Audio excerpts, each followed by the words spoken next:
Shabbat Shalom, everyone. I was mentioning to Rabbi Kornberg that for some reason it appears to me that every time we come across this week's Torah portion, I'm always the one who draws the short straw. I'm not sure how that is, and it's not just Rabbi Kornberg.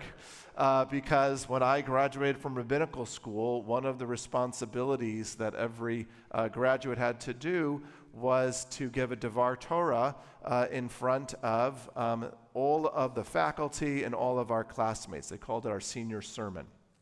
And once again, I drew the short straw and had to speak about this Torah portion. So for those of you who are not in on, well, what's the big deal about this week's Torah portion, I'll share with you a little bit about what it's about. We're reading from the section of the Torah called Metzora, and it's pretty much in the heart of the 5 books of Moses. We're in the middle of Leviticus.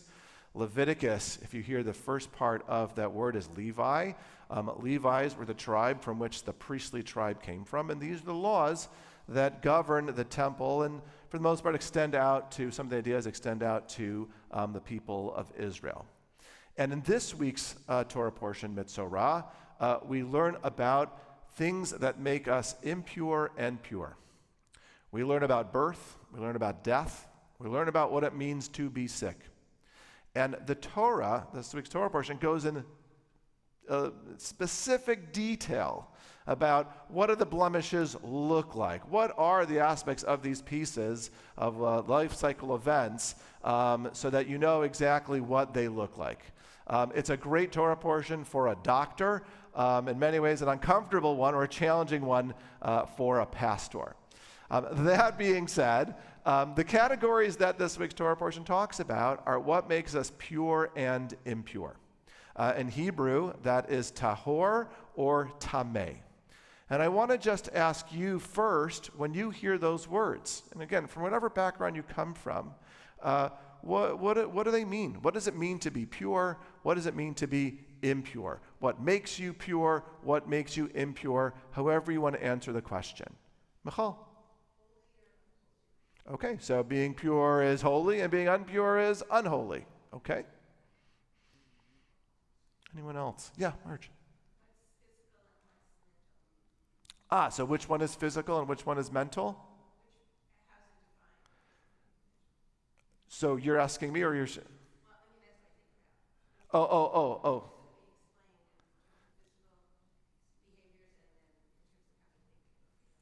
Okay, so both of these are a spectrum, you're saying, that could be part of a physical spectrum, like I could be feeling physically pure and physically impure, or it's part of a mental, like I could be thinking and considering myself and seeing myself as being pure as opposed to seeing myself as being impure.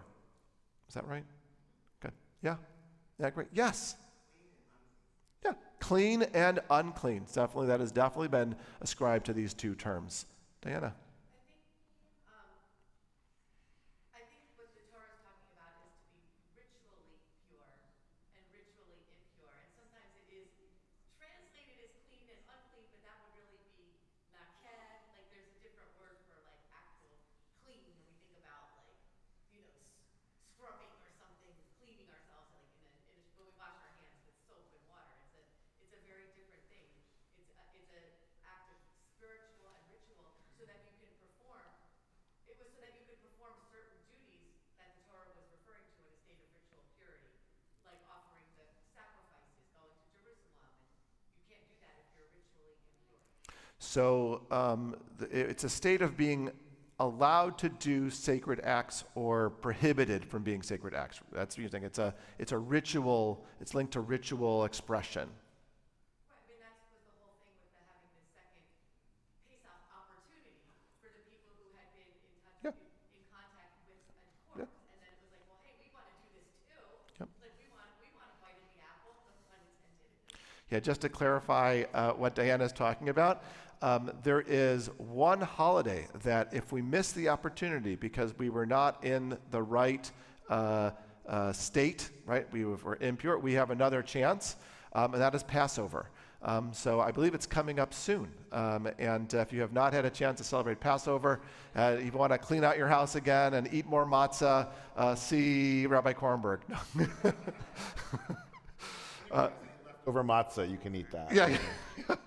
But you're giving an example. But I think the point here is that it's linked to ritual expression. Either you've done something, you can express yourself through the acts of ritual, or you cannot. Yep, Michal. It's also saying that you're either closer to God or you're further from God, and in the same sense, you're either closer to the people or you're further away from them by being sent away. Very nice. So there are things, really nice, two spectrums, right? One is the idea of being closer to God. I would assume that if you're pure, you are closer to God, and if you're impure, you are farther from God. Or it is a spectrum of if you're pure, you're allowed to be close to the people.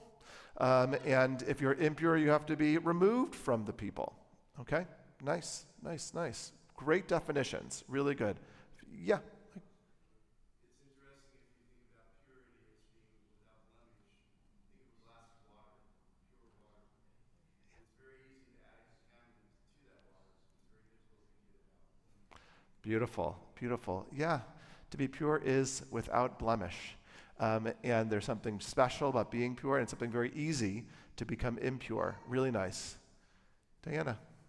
I think something I really appreciate about this is that there's a temporal factor for all of these. So if you gave birth to a girl, then you boy, blah, blah, blah, you wait this long. If you gave birth to a boy, you wait this long. And there's a million explanations far beyond the scope Yes. of this conversation. Yes. But it's just something that's just always going to happen. I mean, people back then were always, death was all around. People would die. So you would have this contact. So it gave you time to then get back to the state of purity. So there's a remedy for it. It's not like you're dirty and Oh, you're yes. bad. It's not punitive at all. It's just the way that that everybody was kind of doing the same thing then too. Yes, I think that's really important to see, which is that the laws of purity and impurity, as described in the Torah portion, have limitations.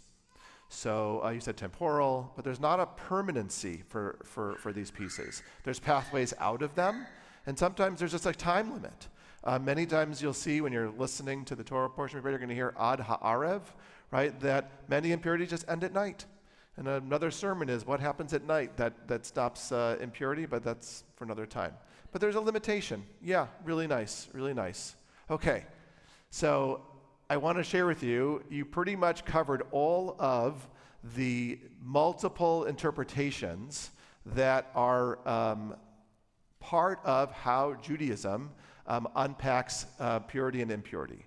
And that has to do with cleanliness versus unclean, pure versus unpure, holy versus unholy, close to the community versus distant from the community, closer to God versus removed from God.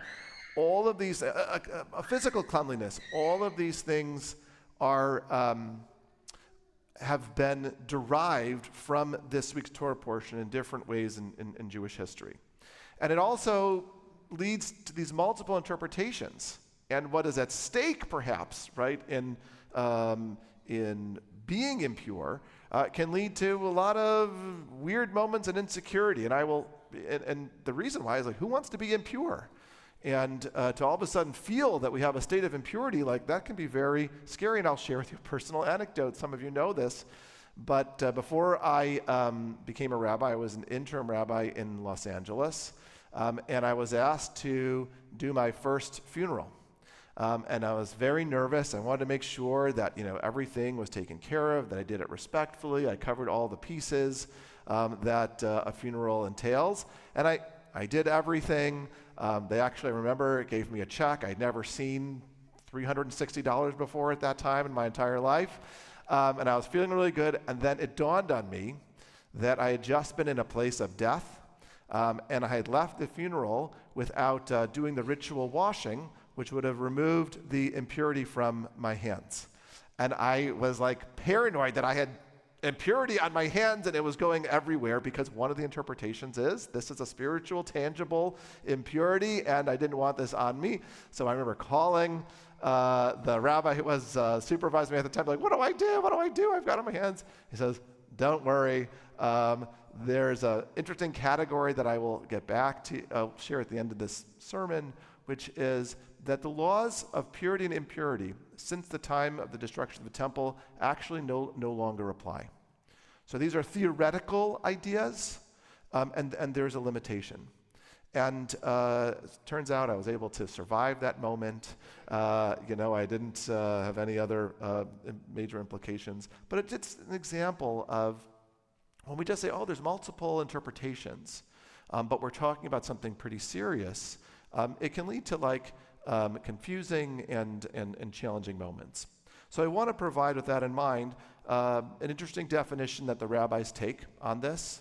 And they describe pretty much two spectrums that I think can be really relevant and helpful for us. They come from the book of Genesis. And you're welcome to follow along, or you can just listen along on page 13 in your red Chumashim. It goes back to the creation story. And we see a verse that says, Vayetzer Adonai Elohim et Adam afar me'an Adam vayifach be'afav nishmat chayim v'chayei Adam l'nefesh chaya. This is the creation story of human beings. And the English reads as follows: The Lord God formed man from the dust of the earth. He blew into his nostrils the breath of life, and man became a living being. So we can see here in this story elements of a divine God, human earth materials combining to forming human beings. And when we think about the spectrum of impure versus pure, you can sort of see these two forces that are a part of our very nature. Half divine, half very mundane, materialistic. And the rabbis read into the Hebrew word of the act of creation, vayitzer. Vayitzer. And those of you who are following along in the Hebrew will know that there are two yuds here. And this bothers the rabbi. The rabbis were grammarians and what is going on here? That there are two yuds that are being a part of this. And they use this as an opportunity to talk about how they understand human nature. One answer is that there are two yuds to show that we have two yetzers, and yetzer is inclinations. We have a good inclination, and we have a bad inclination. And this is a big part of Jewish philosophy, which is we see ourselves as having free will to make choices. And in front of us is the opportunity to make good choices or bad choices. And this is the basis of when we talk about Judaism as being a source of ethics and morality. It stems from the fact of we have the power to uphold amazing ideals through the choices that we make, or we have the power to be immoral by making choices that are destructive, whatever sources that are not good. And what is interesting here is that we have this gift of choice. We're not destined to making a bad choice. Fortunately, we're not destined to making good choices. And those of you who are Jewish know we have certain things that are built into our calendar so that when we make too many bad choices, we have ways of rectifying them by asking for forgiveness, by going through the process of teshuvah, which is repentance, which has a lot to do with identifying mistakes we made, seeking acts of forgiveness, and then committing to making sure we don't make that act again. And when we do that, we're back. We don't carry any burden of sin with us once we've done the act of teshuvah. So there's a moral spectrum. And you could read into this, perhaps, this idea that I have a choice to head to a path of purity, or I have a choice to go to an act of impurity through the choices that I make. The second way that the rabbis understand this is they say Yetzer is referring to two words. One is creator, my creator, Adonai Elohim, right? Blew air into earth and created me. Or it could also mean that I am born with inclination. I'm born with the power to choose. Creator is a reminder that I carry. A part of my journey is divine, is sacred, and choice is something that is very much linked to being a human being. Right? Angels actually cannot choose. Only human beings have a consciousness that allows us to contemplate different ideas and make choices. And the second spectrum talks about what it means to be a human being on one hand versus being divine. And we go through this journey throughout life of going back and forth between these opposites of once being close to God and sometimes being very distant and removed from God. And our physical health is highly influenced by this relationship. When I am sick, when I am going through life cycle events like birth or coming close to death, I really feel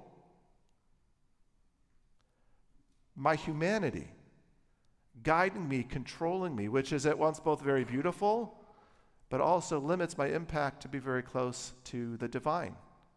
And similarly, we may in our lives have moments where we feel closer and closer to God, whether that be through learning, through sacred practice, and all of a sudden I see myself becoming farther and farther from my physical self, which is at the same time both exhilarating and, of course, extremely dangerous when I don't realize that I'm a part of the world around me. So the spectrum of being pure versus being impure, I think ultimately, in the way the rabbis viewed this week's Torah portion, is that they are two systems that overlap. They are different systems. The acts of making ethical choices is very different from the journey of being close to the divine and removed from the divine. And sometimes we like to confuse the two, say, I made a mistake, and I made a wrong choice, and therefore I am distant from God. When actually it is very possible for at a time where we feel shame, for God to be sitting next to us, knowing that we are not alone. And God being a source of strength to help us find the way back so that we can make the right choice. And similarly, I could be a very good person going through some type of human experience that has nothing to do with my ethics or morality. It has simply to do with what it means to be a physical human being. And if we're mindful of these two separate experiences, then perhaps sometimes it'll limit how we don't judge one another for perhaps what we ascribe to someone who might be sick that has nothing to do with ethics and morality. And similarly, judging an ethical or someone on the ethical spectrum of based on their relationship with God. I want to add one last corollary to this, which is one of the earlier things I mentioned. It is the idea that since the temple has been destroyed, there is no such thing as purity and impurity. Those concepts no longer stand today. At first glance, sounds very exhilarating. That's great. I don't have to worry about those limitations and those burdens. But thinking about these two spectrums, it got me to wonder and feel a little bit sad. Because what was the temple? The temple was a way for when we felt stuck physically to remove ourselves from that physical burden so that we can find a pathway to God. And too often in this day and age is our response to being consumed with our humanness, the idea of feeling numb, that we've lost perhaps sometimes the pathway of returning to God, of feeling that I'm in the presence with God, that I live with a sense of deep connection. And in this day and age, perhaps, where many of us feel a growing sense of numbness because perhaps we are consumed with our physical world, that there's not enough pathways back to finding God. That being said, through prayer, through acts of kindness, through acts of community, there still are pathways. And maybe we should commit ourselves to trying to find ways to doing this when we experience numbness. And maybe in doing so, we metaphorically commit ourselves to rebuilding the temple. Shabbat Shalom.